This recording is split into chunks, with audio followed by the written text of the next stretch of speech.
My name is Rowei, and now I will present the first question. So for the first question, why is decision making often described as the essence of a manager's job? So the answer is decision making is described as the essence of a manager's job because it is utilized in all four managerial functions of planning, organizing, leading, and also controlling.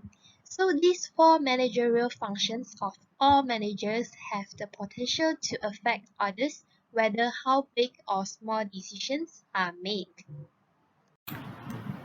Question 2. Provide an step illustration of any decision-making process undertaken by you. First, identify problem or discrepancy between an existing and the desired state of affairs. Next, identify criteria by assessing the factors that are relevant to the decision. Third, rating the criteria. In most of the decision-making situations, the criteria are not equally important. Therefore, decision maker has to give them their relative priority in decision. Then, developing alternatives. All of the alternatives that could successfully solve the problem would be listed without any attempt. Step 5 is analyzing alternatives by evaluating them against criteria. The strengths and weaknesses of each alternative become evident as they are compared with criteria and risks in step 2 and 3. Next, selecting alternatives by choosing the alternatives that generate the highest score in step 5. 7. Implementing alternatives which involves putting the decision into action. The last step is evaluating effectiveness. Decision makers appraise the outcome of the decision to see whether the problem is solved. The example for decision making, the first step is identify the problem which is buying a new phone. And the next step is identify the criteria which are price, performance, and size. And the third step is weighting the criteria. For price, it is weighted as 10, performance is 6, while the size is 3. Then, developing the alternatives which are iPhone 11, Huawei P30 Pro, and Samsung Note 10. The next step is analyzing the alternatives by multiply each score with its weight. Then we get iPhone 11 total score is 31. The total score for Huawei P30 Pro is 51, while for Samsung Note 10 is 32. We will select the best alternatives, which is the Huawei P30 Pro with the highest score. Next is implementing the decision by buying the Huawei P30 Pro. And the last step is evaluating the decision. The new phone is performed well compared with the previous one. Good afternoon, everyone. My name is Shiyong, and I will be presenting question 3 and question 4. Let's see the question 3 first. Since decision making is personalized, do you think bias plays an important role for a CEO or a first line manager in a developing country? My answer is yes. I think bias plays an important role. So why? Bias are prejudices on decisions that are not fair and balanced. So, if you distort and disrupt objective contemplation of an issue by introducing inferences into the decision making process. But unfortunately, we are usually unaware of the bias that can affect our judgment. There are several most common biases, which is confirmation, selective perception, and availability. So in the next slide, we are going to explain about it. So let's see the second part of this question. Explain the potential daily bias that manager may encounter. I think the first one is overconfidence. They believe that their contribution to a decision is more valuable than it actually is. So let's take US dollar as an example. Continuously increasing in US dollar price makes manager become overconfident that price of US dollar will always increase in future. So they start buying it blindly. but suddenly the price are fall in 2014. The second one is self-serving. Blame failure on outside factor. Okay, this one let me explain further. You can think that when something good happens, it will automatically becomes an internal reason. But when something bad happens, it will automatically becomes an external reason. So you can imagine that when a manager tasked to lead a project was unwilling to see reality and was only interested in grabbing all the glory for himself, do you think it will be a major obstacle in decision-making process? And the last one is immediate gratification, making decisions that offer immediate rewards and avoid immediate costs. So this kind of decision makers who can't wait and want immediate results of their decision, they even don't care about the cost. For them, any choice that provide quick payoff is more appealing to them. We would like to discuss question 4. Managers make decisions by planning, organizing, leading and controlling. Which of these skills is more important for a manager to master in order to be a competent manager? First, we talk about planning skill. This step involves mapping out exactly how to achieve a particular goal. Say for example that the organization's goal is to improve company sales. The manager first needs to decide which steps are necessary to accomplish that goal. These steps may include increasing advertising, inventory, and sales staff. These necessary steps are developed into a plan. When the plan is in place, the manager can follow it to accomplish the goal of improving company sales. After a plan is in place, a manager needs to organize her or his team and materials according to their plan. Assigning work and granting authority are two important elements of organizing. For the third one is leading skill. A manager needs to do more than just plan, organize, and staff her team to achieve a goal. She must also know how to lead their team. So leading involves motivating, communicating, guiding, and encouraging. It requires the manager to coach, assist, and solve the problem with their employees. After the other elements are in place, a manager's job is not finished yet. He needs to continuously check results against goals and take any corrective actions necessary to make sure that their plans are remain on track. So now we see the second part of the questions. In my opinion, I think leading skill is more important for manager to master in order to be a competent manager. So, to become an effective manager, you must have leading skill and there are several things need to be considered. Now I just conclude the several points in a sentence.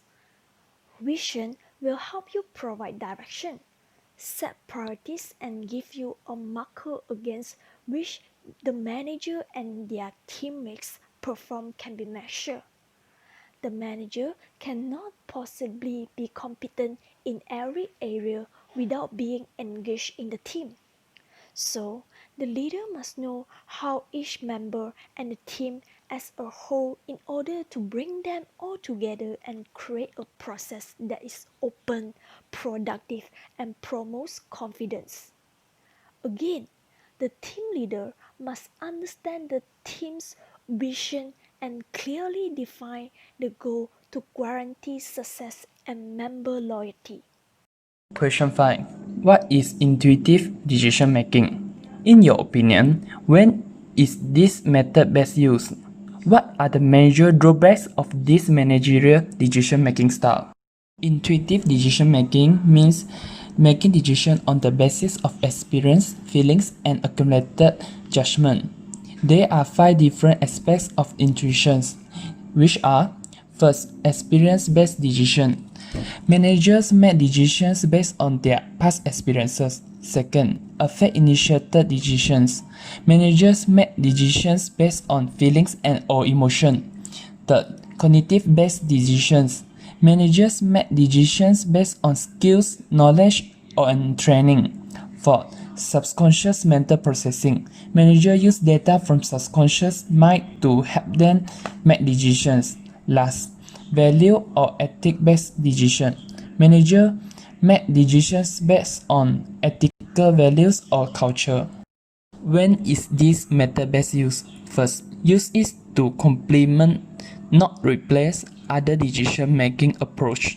Second, look to act quickly with limited information because of past experience with a similar problem. Third, pay attention to the intense feelings and emotions experienced when making decisions. Intuition plays a significant role in the choices we make. Unfortunately, working alone, intuition can be the source of significant errors in the course of making a decision. What are the major drawbacks of this managerial decision-making style? First, fraud information. Intuition decision-making will respond quickly to inaccurate, insufficient, unreliable, or incomplete information based on patterns from previous experiences. Second, short-term emotional bias. Cognitive research has shown that even expert decisions are influenced by unrelated emotions during the time of making a decision. Third, insufficient consideration of alternatives. Intuition generally relies on pattern recognition and will point to solutions that have worked well with the current perceived pattern. This will limit consider options even though you may be dealing with a new decision situation that might require a novel or unique solution. Next, prejudice. Emotions help form our intuition and can allow for experiences to overrule sound facts and evidence. Besides that, lack of openness. Every person has a different experience base that provides the platform for their intuitions. Given that one's intuition is not easily explained, it is difficult to use intuition in a group context. Last, inappropriate application. People that have good experience, expertise, and intuition in one area can become overconfident and apply their intuition in an unfamiliar or unrelated area. This also includes using rules of thumb that may not match the needs of the current decision context.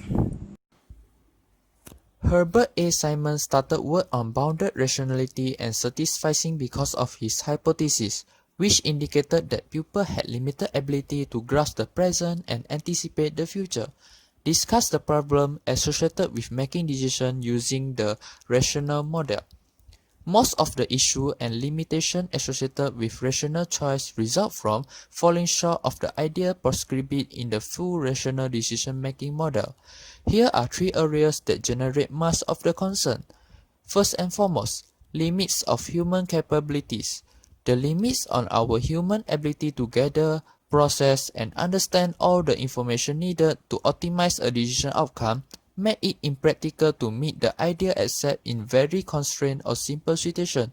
We have limits in our ability to formulate as well as solve very complex problems. Our desire to optimize is also limited, and we usually satisfy or be content with acceptable solutions when confronted with obstacles. Next, limits on information and knowledge. The model assumes we should or can gather sufficient information in terms of quantity, quality, accuracy, and integrity. It also assumes that we have access to the required knowledge of the cause and effect relationship that are important to the evaluation of the alternative solution, particularly with respect to the projecting future consequences. Last but not least, limits in time. Search for the optimal solution will generate a delay that could negatively impact the benefit of the chosen alternative. In essence, if the decision alternatives are not properly discounted for changes due to decision timing, the chosen alternative may not be optimal. Question 7. Explain how a manager might deal with making decisions under conditions of uncertainty. Uncertain means ones are not certain about the outcomes and can't even make reasonable probability estimates. Making decisions under conditions of uncertainty is like being a pioneer exploring a new area. An uncertainty condition provides poor information for the manager. The manager can only require as much relevant information as possible, as there is zero outcome or alternative under condition of uncertainty. Most of the times, they need to be innovative and creative in making the decision. Therefore, it is better to make decisions in group. There are diversity of experience and perspectives in group decision making. This provides more information and alternatives for the problem facing. Why do companies invest in nurturing group decision making rather than individual decision making? Explain the advantages and disadvantages of both techniques. Individuals have a tendency to think and question before performing.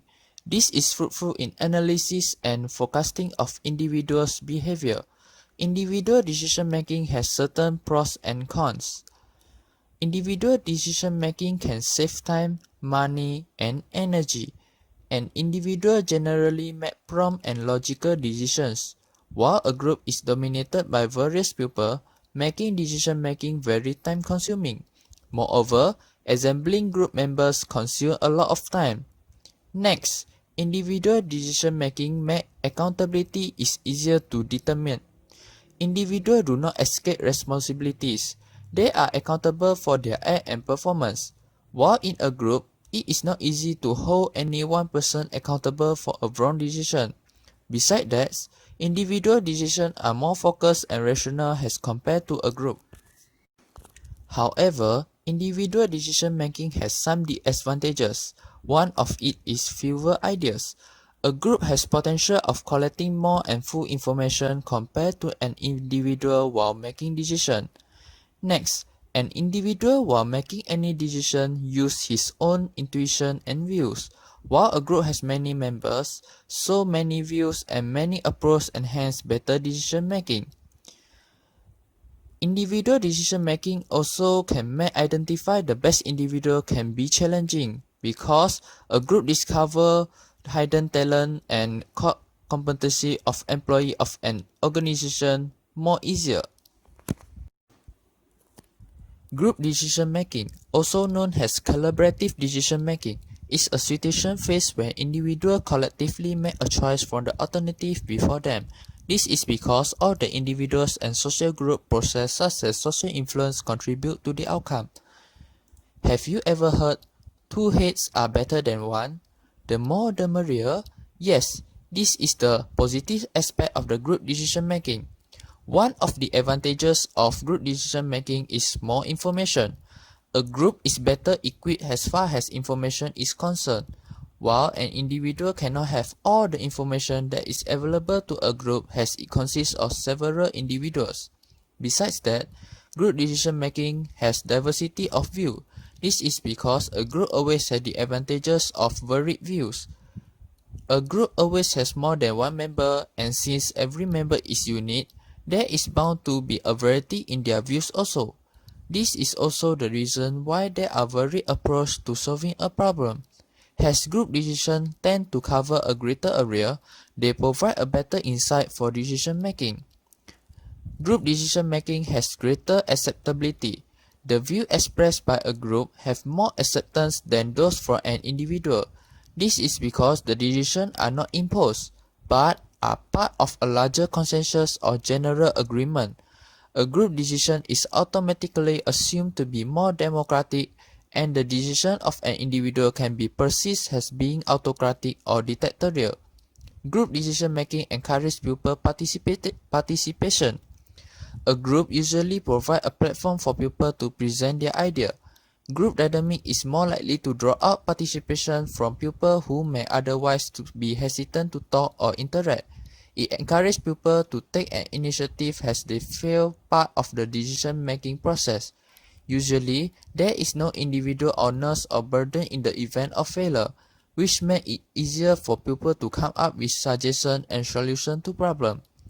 However, group decision-making also has some cons or disadvantages, which is time-consuming. A group involves several individuals. Getting them organized, planning and coordinating their meetings, defining and explaining to them the purpose of a meeting and the goals, and finally reaching a solution or arriving at a decision can be quite cumbersome. Making decisions in a group can, thus, be time-consuming. The time loss involved in group dynamic cannot be ignored. Besides that, individual domination is disadvantages of the group decision-making.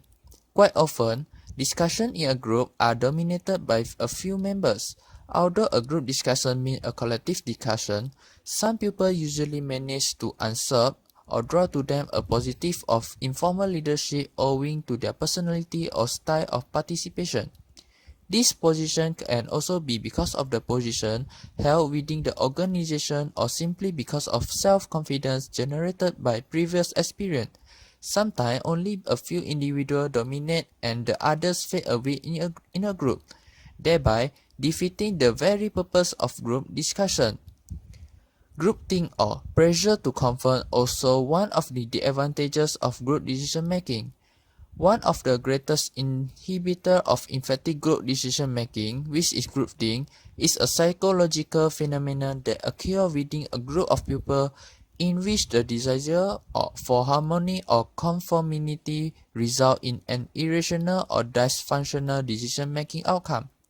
By isolating themselves from outside influence and actively suppressing distancing viewpoint in the interest of minimizing conflict, group members reach a consensus decision without critical evaluation of alternative viewpoint. So, both approaches in making decisions follow the same process in decision making. However, a decision worked out by a group has a greater tendency to be more effective than that of an individual effort because it is an outcome of collective and cohesive mind. Individual decision making is best left to skilled decision maker. Yet, you might wonder, what about the day-to-day small decision that only individual himself should make? Well, these petty situations should mold you in learning to become independent with your decision.